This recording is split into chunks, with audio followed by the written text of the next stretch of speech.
Alrighty, welcome back, everyone. We just talked about some of those ACC matchups, two that could definitely affect the CFP race if Miami and Notre Dame go down. A little bit of chaos hits the fan. There's no two ways about that. But let's get to some upset alerts all around the country. There are a couple of games that I'm watching just a little bit closely, whether it's because of optics or history or what have you. But this is the first one. SMU travels all the way out to Palo Alto to play a huge game against Stanford. This is a Stanford team that got that huge win against Syracuse early on in the year and has not played well since. So they're one of those teams that has not necessarily, on paper, I'm not worried about this game for SMU. No two ways about that. But you look at kind of the optics around it. SMU has a very interesting kind of schedule wrinkle, I suppose, in the ACC this year, where they go to Stanford this week, they go back to Dallas in between, obviously, and then head out to Duke. So it's a little bit of an interesting schedule where they could have a lot of travel. Maybe these conditions get to them just a little bit more than we're expecting, and they're the only team that's going to have to travel to both coasts during this year. So it's going to be really interesting to watch that one unfold. Definitely one of those things that those extra couple of things could make all the difference in the world. We've seen a lot of teams struggle traveling out west this year, so definitely something to watch there. Now, the big time thing to watch here is Stanford's probably going to need some special plays. That's just the reality of this game because SMU's pass game has been very, very aggressive. Stanford gives up about 279 pass yards per game. So it's going to be tough for them to be able to stop this SMU pass game. I think it's one of those games that it could get a little bit sketchy for SMU if Ashton Daniels can come in there and play an elite game, get out on the edge, make some plays with his legs and do all that type of stuff. But at the end of the day, probably a 1 out of 5 on the upset meter. I'd be a little bit surprised if this went Stanford's way. Now, that Duke game next week, we can talk about that one later, but that'll be an interesting one for SMU, but not overly worried about this game. But whenever Ashton Daniels is on the other sideline, there's some special things that could possibly happen. And I got to talk about this one. I understand it's Oregon, it's Purdue. I fully get that, and I fully understand that Purdue should be the doormat for the Big Ten this year. But the reality is, this is a very weird spot for so many different reasons. We've seen it this year already. You had Alabama come off a huge win against Georgia, go up to Vandy, and really struggle. Now, I'm not saying Vandy and Purdue are remotely in the same world because they're not. But at the end of the day, it is a kind of a sleepwalking factor that could play into this game. Oregon's one of those teams that's been waiting for that moment for a very, very long time. Maybe it got to them a little bit. Maybe they were a little bit less aggressive in practice. And maybe this Purdue team, I don't know for a fact, actually, this Purdue team is looking at this as their quote-unquote Super Bowl, if you want to call it that. So it'll definitely be really interesting to watch this one unfold. And the biggest thing that I want to see from Oregon is just kind of a really aggressive nature from the jump, especially on the defensive side of the ball. Come out of that locker room with your hair on fire, play really, really aggressive, play downhill, and not necessarily leave any doubt in this game. I also think the weird thing about this one is I think Purdue might have found their quarterback, which I don't know if it makes them an elite team by any means. I do think it makes them a little bit more dangerous. Ryan Brown put on a little bit of a show against Illinois where had nearly 300 yards passing, 3 touchdowns, 118 on the ground, a very, very athletic player and one of those guys that I don't care how many athletes you have on defense. I don't care how great your profile is on defense. He can cause problems for you, and he can be one of those guys that makes that one play on 3rd and 8 late in the game that maybe changes the tide. So it's one of those games that, on paper, it's not a problem. And frankly, if it is a problem for Oregon in this game, we might have to revisit what Oregon is. But at the end of the day, I do think it's one of those that Friday night in West Lafayette is just one of those moments. As any Big Ten fan across the country, they would tell you that it doesn't make much sense. It shouldn't be something that happens. But every now and then it does. So it's definitely something to watch. I'd probably put a 2 out of 5 on this one, but at the end of the day, definitely something to watch for. It's one of those games that just goes a little bit haywire every couple of years, and maybe this is the moment, and maybe Oregon is just loving the smell of their farts just a little bit too much right about now. But definitely will be something to watch there. A&M going on the road to Mississippi State is a very interesting one to me, and this line has gone from 14 to 16 over the last couple of days, so people like A&M in this one. And the question becomes, was that game against Missouri the perfect A&M, or was it just what A&M is going forward? And I tend to believe it's a little bit closer to the perfect A&M, but I still think they're a very, very good team. And Starkville is one of those places where it's going to be loud. No two ways about that. The team on the field is not going to be all that scary, to be totally fair, but I do think they found their quarterback. Michael Van Buren is playing really, really good football, can extend plays with his legs, had over 300 yards passing against obviously a suspect back end for Georgia at this point. But at the end of the day, I think it's one of those things where he has not had an easy start to this his career at all, going to Texas and then going to Georgia.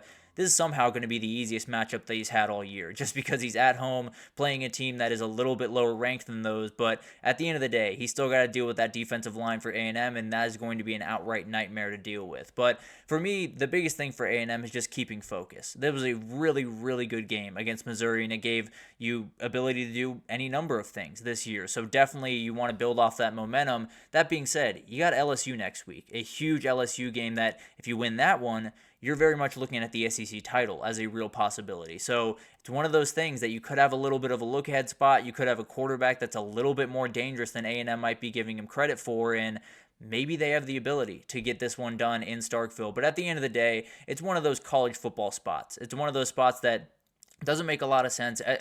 Mississippi State is kind of the doormat of the SEC this year. A&M is on their way up. They're doing a lot of really good things. I think A&M has found something. I think they will be able to play well enough to win this game. Probably a 2 out of 5, 3 out of 5 on the upset meter. But at the end of the day, Mississippi State has some firepower on that offense with Michael Van Buren, and maybe we look up in the second quarter and they're up 21-0, and it just absolutely shocks us. But USC Maryland is a game that, frankly, I don't even know if this is a huge upset alert, because I don't even know if Maryland would be a huge upset. I think they have every ability to win this game because USC is very much reeling. They are fully out of the Big Ten and CFP race. I think they're still a dangerous team offensively, obviously, and then Maryland on the other side has ability on offense. I think Billy Edwards is playing relatively solid quarterback, not necessarily anything special for Maryland, but is definitely one of those players that can cause problems for you with his legs and his arm. But at the end of the day, I think the biggest thing here is Maryland does not have a great pass defense by any means,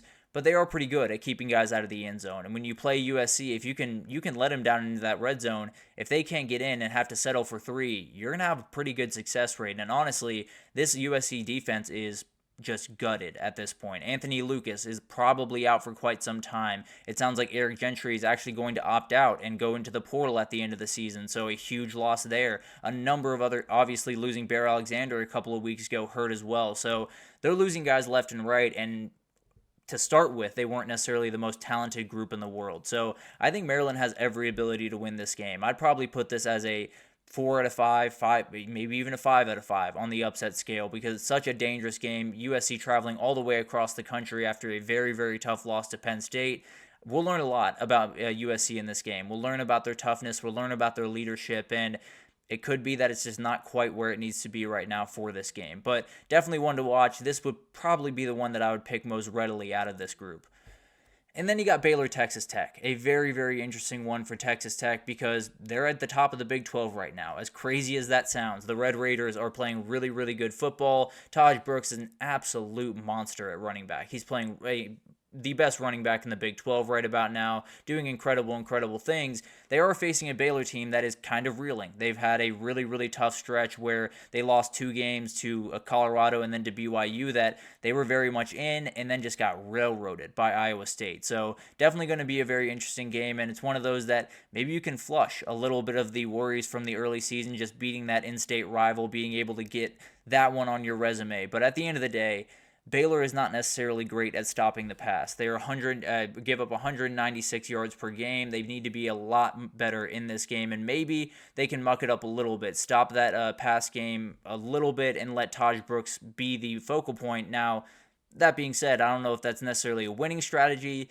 It might be a better strategy, I suppose is the best way to put it. Now, I don't know if you're stopping Taj Brooks. That probably is the best way to put that. So I think Baylor has an ability. I think that defense can make some plays with Dave Aranda calling plays. They're looking for any bright light in this season at this point. I think Texas Tech has to be very, very laser focused with the schedule they have coming up to get this win. So I'd probably put it on a 3 out of 5. Whenever you have those in-state games, they can be just a little bit more juice. But at the end of the day, with the way Taj Brooks is running the ball, with the way Texas Tech is playing right now, I just don't feel very good about Baylor in this game. I'll put a 3 out of 5 just because of the conference aspect and the in-state aspect, but overall, I don't necessarily worry about that game too much for Texas Tech. And then the interesting game in the group of 5 this upcoming week, North Texas has an offense, man. They can really, really score the ball. Chandler Morris, a quarterback that was at Oklahoma, was at TCU, has made his way to North Texas, and he's been slinging the rock all over the field. Played really, really good football for the first couple of weeks, and after a really bad game against Texas Tech has kind of found his stride once again. But Memphis has been one of the more inconsistent teams in the entire country week to week. They're all over the place, especially offensively. Sometimes Seth Hannigan will do everything right. The other time he will do essentially nothing right. So you're going to have to kind of find a middle ground with him, be able to get him going early on in this game. And one of the interesting things to match here is, or interesting things to watch, is the turnover ratio, because Memphis is +8 on the year in that category. North Texas is -2. So maybe that's the difference. Maybe just a couple of plays give Memphis this win where they very much need it. The thing is, I think this one's a little bit more sketchy. I think North Texas, with that pass offense, number 4th in the country in passing offense, averaging over 300 yards per game, I don't think they can necessarily match that for Memphis. So I'd be a little bit nervous about this game. I would say about a 4 out of 5, because the reality is both these teams have every ability to get into the American race. Memphis is trying to, get back up to that preseason hype that they had. North Texas trying to get to 3-0 in the conference and continue that Cinderella run. So it'll be really interesting to watch this one. I think this is a very dangerous game, right up there with USC Maryland. This would be another one that I would have my eye on. No two ways about that. So a couple of games that are definitely going to be worth your time. I can absolutely promise you that. There are going to be some incredible matchups all across the country. And frankly, I think when we're focusing on all of these incredible matchups that are going to be close, you have Alabama, Tennessee, you have Georgia, Texas, you have Miami, Louisville. There's a couple of games down there that might not be quite as high profile, but absolutely will have a little bit of that chaos factor and could very well affect a lot of these conference races, a lot of the different things going forward in the season. So definitely something to watch there, and we will update you with those games at the end of the week, see if any of those came true. And I have a feeling that USC Maryland game might just come true, but we'll be on the lookout for that one. But let's take our last break here, and when we come back, we're just going to get into all the games we haven't had a chance to get to. I think one of the big ones is BYU hosting Oklahoma State, a team that has been rolling right along in BYU, a team that's reeling in Oklahoma State. Could just be one of those Big 12 spots, but I'll break it down right after this, so stick with us.